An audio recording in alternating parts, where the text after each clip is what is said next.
Hi, and welcome to How Many of These Things Should I Own? I'm Allison. For those who don't know me, I help people declutter their homes and lives for better living, selling, packing, and moving. And one of the questions I often get asked is, how many sweaters or how many pants should I own? As if there's some sort of magical number. It's six. Everyone should own six pairs of everything. I'm kidding. It doesn't matter. It's not the number. Here are the questions you should be asking yourself when you're decluttering.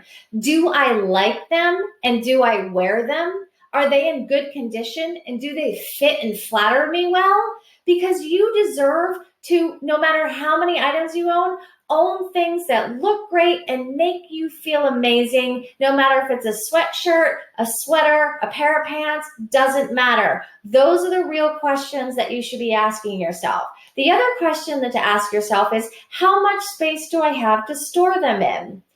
Often, you'll find that once you declutter, you have plenty of space to store everything that you own. And if you don't, then there's definitely storage solutions that we can help you with. But most of the time, decluttering is the way for you to gain extra space in your house.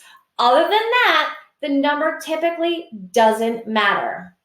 Hi, thanks so much for supporting me. I really appreciate you. And if you like what you're seeing, like and follow.